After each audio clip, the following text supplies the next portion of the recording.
You're always leading, whether you do it well or poorly. This is a quote from a book by Lowney in 2003. This book was about individuals, leaders in the 14th and 15th century who were working towards what's called the greater good. Now, this is an interesting way to look at leadership, and this quote is loaded. You're always leading. Even as a follower, you're always leading. And if you're looking at the people in your lives, who are you leading? The other part of this question is whether you're doing it well or poorly. This is where ethics comes into place. So being able to lead a group is leadership.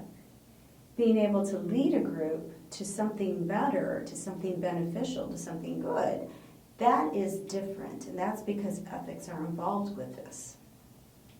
Now, in leadership and morality, one of the concepts came about in 1907, and of course in 1907 in this country, in the United States, there were things that weren't really working well. We had a lot of issues with civil rights. We had a huge disparity with gender inequality, with who could be educated. So there were a lot of issues that were happening. And John Dewey was an American scholar who, in 1907, noticed these issues, and he wrote a number of essays that talked about morality, and specifically in education. Now, I really like John Dewey because his ideas align with mine that education should be accessible to everyone, not just privileged people. So he was really seeking for the greater good, and he unfortunately died before there was more access to higher education for the general population. He witnessed a time where only privileged individuals were allowed an education, and that was a very difficult time for the majority of people. So one of the things that he really stressed is the morality should be in leading others.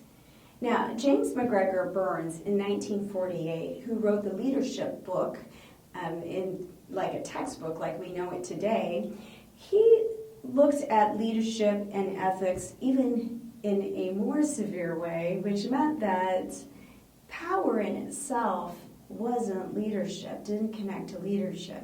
So if you were a leader and you were unethical, so if you think of some of, say, the cruelest leaders in history, those individuals, he thought, shouldn't be called a leader. They are just with naked wielding power, but not a leader. So he really posed an ethical issue that if you aren't genuinely working, and I'm not saying that you're a poor leader and you make bad mistakes, but what he was mentioning is if you're a leader and you're intentionally moving a group towards something that is going to hurt others, then that is not a leader. Okay, now that we've talked about the ethics of leadership, let's move forward to different types of leaders, different models that you may be familiar with. Looking at the difference between a manager and a leader, or transactional and transformational leadership. Now, one of the things about James MacGregor Burns is he had a preference towards transformational leadership. And I want to challenge that transformational leadership is one type of leadership, but you have to have the transactions that go with it. So let's take a look at what these two things mean. So as a manager or as a transactional leader, you are involved with the day-to-day activities, the checklists of things that have to be done. Typically, you are in close quarters, or you are engaged with individuals that are followers, so it could be workers, employees. With transformational leadership, a transformational leader is one that comes up with those big ideas, those big dreams that people move towards. Now, both are important because you can't have somebody that's only dreaming without individuals working on those day-to-day goals in order to reach that big dream. So between those two, you have to realize where you're more drawn to and also where you lack. Now, there are some people that are blessed with having both of these types of leadership within them, but that's not always true. So if you are more of a transformational leader, you better make sure that you have somebody next to you that's also a transactional leader if you want to be effective.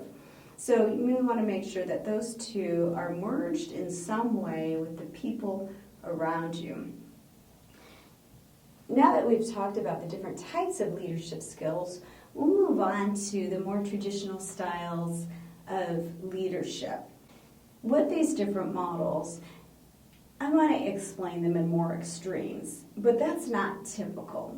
When you're thinking of people in leadership positions, or even yourself in leadership positions, you may say, yeah, I'm like that, but not to that extreme. And that's okay, and that's probably more typical than anything. So leaders that are in these positions, they can exhibit some types of roles from one leadership style and other roles from other leadership styles. So a lot of people are hybrids within these models. The other thing I want to point out is that leaders, regardless of what model they fall under, they can be toxic, just like followers can be toxic. So you can have, let's say, groups of people self-sabotaging or sabotaging a goal, and you can have a leader that is toxic, like, for example, coercive leadership. So the very first type of leadership is on this side. It's called the authoritarian or X leadership style. It's also called autocratic leadership.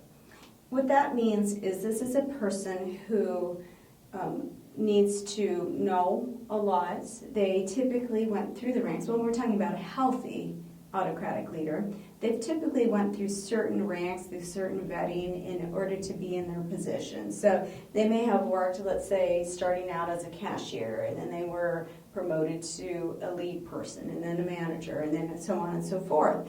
And then they got to this position.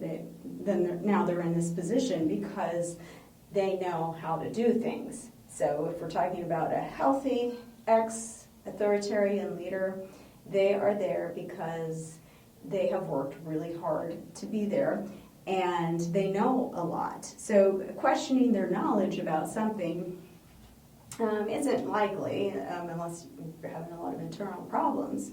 They are the type of individual that needs to know, and they prefer to hold on to power because they feel like they know better. And so they're a leader. They get things done. They're very task-oriented. So that means that they'll likely, as they are hiring in people, give them a book of procedures. Those procedures are step-by-step process to help people know what they need to do, and they can check off that list. This type of individual is likely to check over your work. The other thing that they can do is maybe have cameras around and monitor the environment to make sure that you're doing your job. Now, it can go to the extreme. Ex-leadership, if you've ever worked in retail and you've had what's called mystery shoppers, that's pretty common with this type of leadership. So it's kind of like having spies come out to make sure that you're doing what you're supposed to do. It's a way of checking up on things. So monitors, so you have, let's say, some video equipment or some cameras around to make sure that you're doing what you're supposed to be doing.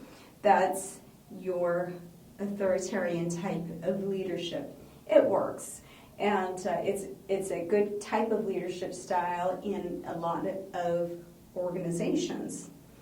When it becomes toxic, then this is the one leadership style that is more likely to fall into coercion or manipulation.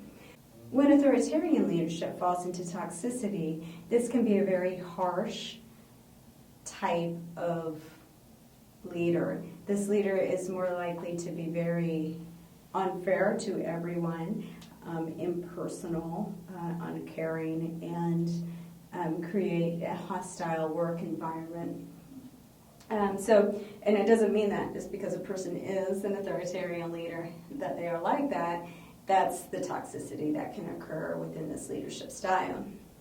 On the other extreme is the laissez-faire or the Y leader. Now, this individual is not necessarily an expert of everything, but they are a leader, and maybe they have some other skill sets, which is likely that they're very good with people. So being that people person, or that having that connections with others and knowing how to connect others together, are part of the advantages of a laissez-faire. They trust their people because they know them in a healthy laissez-faire style.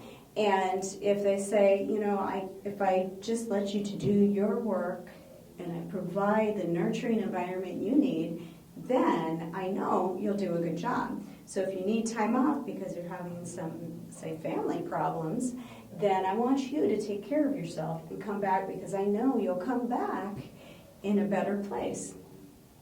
Now, this individual, when they go toxic, when this type of leadership goes toxic, they're a little too hands-off, and they can start to have a lot of internal problems that they don't like to deal with because they may be afraid of conflict. And that does cause a lot more issues. They are more likely to miss deadlines and just have internal issues because they're not dealing with it. So the absent leader is a problem with this type of leadership style. It does work under the right circumstances. And then, of course, a merging of the two types of leadership styles, that's your democratic leader. And democratic leaders are a flex between the authoritarian and the laissez-faire. So I want to know what you think. But if time is of essence, I will just make that distinction because I probably know more than most people in this situation, so I'll make that decision. So democratic leadership is not surrender all power to followers. They are the ones in charge, and they are the ones that will make the decision. And so it's important to know that there's sometimes some misunderstanding as far as what a democratic leader looks like. This can also go toxic. Any one of them can. So a democratic leader can, of course, have some favoritism on one or the other side of this of leadership, so they may be very hardcore with certain people that they don't like and extra nice and give extra goodies to the people that they do like. So we have issues in all types of leadership styles if we want to look at this fairly. So now that I've shared with you the three different types of leadership styles that are common in leadership books, which one do you prefer? Do you prefer to, let's say, first work under somebody that has very set structure, or do you prefer to have somebody that's fully trusting and allows you to figure things out on your own? And then, what type of leader are you? So when you're placed in a leadership position, how do you prefer to work with others? Are they the same or are they different? So that's your thought for the day. That concludes our lecture on leadership.